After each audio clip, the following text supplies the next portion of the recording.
answer your questions, because I don't think I'll be able to explain all the rituals and rites. It's a big ocean, but I can explain whatever you ask. Those few things I'll try to explain. You can ask any question about rites, any rites or any ritual. When we do the final rites, so we do the tarpanas, and people say when you go to Badrinath, and if you do that, you don't have to do anymore. Actually, Badrinath is like a center through which you can relate to the Pitruloka. It's like a runway from where you can take off. It's just like a runway from where you can take off. You can relate with the Pitruloka. Of course, what they say is true. But one more thing which I wanted you to understand. Continuously doing darpana, whether it does good for the parents or not, it does good for you. Let me describe how. Till the end of your death, some part of your energy, some portion of your energy represents your father, mother. Now the latest studies, few studies, they say, if your father or mother dies in a very young age, there's more chance for you to have paralysis stroke. Because one part of your energy is disturbed. One part of your energy is disturbed. One part of your being is a gift from them. By doing this Pindadarpana and Shraddha regularly, you make that part, that energy, that portion peaceful. You invoke peace in that area. Whether it does good to them or not, we don't know, but it does good to you. So please don't miss our traditional Shraddha or Pinda, all these things. You see, these mantras, vibrations which you create, they heal your energies. They pull you out of depression. They relax. They create a positive vibrations inside your being. So, to console ourselves, we can say once you do it in Badri, there is no more necessity, or you don't have to do. But from my experience, I'll recommend, even if you have done in Badri, don't miss at least once in a year. Continue to do. That's why they do the Shraddha rituals in the Amavasya day. See, Amavasya is the time when you are facing the low energy. See, have you heard the word this lunar and lunatic? Why people are called lunatic, you know? People whose mind goes up or low along with the lunar is called lunatic. See, when in Purnima and Amavasya days you can see the ocean will have big waves, especially in Purnima days, because of the moon rays. Of course, there are a lot of scientific explanation. According to our system, they say that the moon creates an energy in which the salt water is aggravated. If you see, your body is filled 80% with salt water. When that salt water is aggravated, this salt water is also aggravated. That is why people who are this half mad and all these people, they feel aggravated in Amavasya and Purnima days. Even very funny way we will say in the house, I think today Amavasya, that's why too much of sound in the house. Today is Purnima, that's why too much of noise in the house. People who are having the problem of depression, they feel the depression in Amavasya and Purnima day. Some way, moon is associated with our mental setup. People whose mind goes up or low along with lunar is called lunatic. In Amavasya days, naturally you will be in the low energy. That's why you are asked to do the rituals, the Shraddha and Darpana and all those things, so that you can create little peace inside your being. you can pull yourself out of the depression. So better to continue these rituals. Don't drop. At least repeat those mantras. So I know the Pitra Darpana is done by the sons of the house. What if the family doesn't have a... It's a nice question. Here I have to be a little clear. In my system, I allow women also to do. I'm little open, and I feel women are qualified to do because they are more emotionally attached. Attachment of the son is more like a professional attachment or a business attachment. But attachment of the daughter is more based on the heart and emotion. I think they should do. They must be allowed to do. At least in our system, I am allowing. I am encouraging. I am encouraging women to do all the rituals. You can do. Yes. A similar question arises. The Vanaprastha and Sannyasa, is it applicable for both men? Vanaprastha and Sannyasa. Is it also applied to both men? Oh man, yes, sure. Yes, sure. In our system, Maitreyi, Gargi, there are so many women rishis. And the other day I was reading a book. And there is mention about the Sulabha, a great enlightened master who challenged Janaka. Bhishma tells about the story of this lady Sulabha who challenged Janaka Raja. So there are enough of record. We have enough records about the women rishis who took Vanaprastha life, Sannyas life, who were even lived unmarried life, who were directly taken sannyas from Brahmacharya state, who are called Paramahamsas. There are enough records. Women can take Vanaprastha life, Sannyas life, or women can take directly sannyas from Brahmacharya life. Nowadays, in the modern day, all Hindu missionaries, all the missions are giving sannyas to women. And it is allowed. Even in the Dasnami Sampradaya, in Amnaya Patadi also, there are very clear mantras to give sannyas for women. Set of rituals are available to give sannyas. Individuals doing pujas in their homes, in the puja homes, as compared to attending pujas in the temples. What is the difference? It's like you go to hotel and get a beautiful food, 5-star hotel and eat, and you yourself cook and eat in the house. What's the difference between these two? Of course, when you can't go to the 5-star hotel, you can cook and eat. But once in a while, go to the hotel also and taste, enjoy the food. When you go to the temples, you can enjoy elaborate, beautiful way. You can see every inch and understand, and you can enjoy. But when you can't go, at least don't miss the food. Eat something in the house, whatever you can cook, cook and eat. That's all. This is the difference between doing your own and attending the temple rituals. Yes. What difference does it make when going to the temple when God is supposed to be everywhere? Please, can you be a little loud?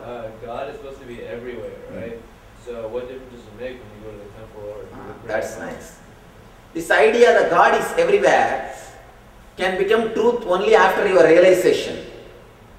See, God is everywhere only when you reach that state. One more thing. I have seen many people coming and telling me, Swamiji, I love the whole world. Loving the whole world is very easy. Loving your wife is very difficult. Loving the whole world is very easy. You don't have to do anything. Just make few statements. Oh, I love the whole world. I care for the whole world. You don't have to do anything. First thing, loving your family is a very difficult thing. First, create love, then you can love the whole world. Without even creating the idea love, we just say that we love the whole world. That is the way. Without even feeling God in one statue, how can you feel in the whole world? first thing we need to do is feel God, feel divine in one place. Then you can project the same feeling with the whole universe. Ramakrishna says a beautiful example. In cow's body, throughout the body the milk is available. But you can't get the body by catching the ears. You catch the ears and try to do whatever you want, you won't get milk. Try to catch the arm and do whatever you want, what will you get? You won't get the milk. You will be able to get the milk only through one source. Same way, God may be available everywhere, but you will be able to get His energy, you will be able to get His blessing only through temples. First, try to relate through one source. First, establish that relationship. Then you will be able to project the same feeling, same relationship with the whole world. If you don't relate, even with one statue, I will be able to relate with the whole world. So please understand, God is everywhere is only concept, ultimate truth. It is not the relative truth. There are two kinds of truths, absolute truth and relative truth. As on now, you can't experience the absolute truth. Start with these simple things, then you will be able to experience the absolute truth. But till you experience the absolute truth, you can't use the absolute truth to escape from your duties. I've seen many people, they use all these big words just to satisfy their life or just to satisfy their mind, just to justify what they are doing. We use these big truths, what for? To justify what we are doing. So please understand, start relating first with the temples, then you will be able to relate the God who is existing everywhere. It's a nice thing. First thing, Ramakrishna says beautifully, he says, where else you can go even for that? Asking God for material benefit is not wrong, it's okay. But stopping there itself is seriously wrong. Starting your devotion in a Kamya way, Kamya Bhakti, is nothing wrong. But just stopping there itself is something seriously wrong. That's what I always tell people. When you start praying, your religion starts.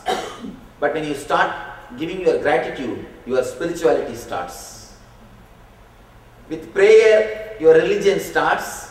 With gratitude, your spirituality starts. After some time, you should feel how much He has given you. You should start feeling the gratitude. One more thing, asking is nothing wrong, but forcing is something wrong. See, why do you pray? Because you believe God has got Shakti to give what you want. That's perfectly alright. But sometimes we force, I want this, you have to do. Why do we force? We believe that He has got Shakti to give what we want, but we don't believe He has got Buddhi also to give when He wants, when it should be given. We believe He has got Shakti, but we don't believe He has got Buddhi. That is where the problem starts. When you believe He has got Shakti, you start praying. When you believe He has got Buddhi also, you surrender. The real surrender starts. You reach the peak of devotion. You reach the level of gratitude. So, of course, it is good to start, it's a good way to start as a Kamya Bhakti, but that is not the way to end. That's not the way to, that's not the place to stop. Okay, I have a question. You talked about the journey of the soul after death. and the various phases that it goes through. Isn't this the same thing that happens during meditation? Because we hear about the transmigration of souls. Not only at the time of meditation, at the time of sannyas also same thing happens. Even at the time of sannyas, we go through a ritual of complete death. You will be asked to drop your past name, everything related to past. You have to live 3 nights and day without taking food, just like a ghost, to lose your identity. To lose your identity, you will be asked to live in smashana for 3 days without taking any food. You have to only eat through smell, eat through nose. You can smell, that's all. You can't eat. Then after that, you will be given a new name, new form or a new meditation technique. Then this Kavyastra, all the next rituals will be done. At the time of death, at the time of meditation, at the time of sannyas, all the 3 times you undergo the same, you go through the same path. You undergo the same transformation. In meditation also, practically you die. Meditation is nothing but new birth. You take a new birth, that's what. See, the mother carries you in Bhugarbha. Teacher carries you in a Hridgarbha. He teaches you all the culture, art, dance or anything. He carries you in the Hridgarbha. Master carries you in the Jnanagarbha and gives you the birth of spiritual realization. So you undergo 3 different ways. First thing Bhugarbha, the next is Hridgarbha, third is Jnanagarbha. So the meditation is Jnanagarbha. You really take new birth. You are no more same old person. Famous in Martha. I understand. And then he asked his guru whether ladies can also say that, and he said. Surely the energy of women cannot be imbalanced by a mantra. Surely I don't think it will happen. I don't know for what reason he made this comment. What for he told this, that I don't know. But I can be sure all mantras can be chanted, used by everybody. And you see one thing, mantras comes out of the experience of the rishis. In that experience state, there is no male or female. It's pure consciousness. It comes from consciousness. Directly it will work on consciousness. So the body is nowhere related to these mantras.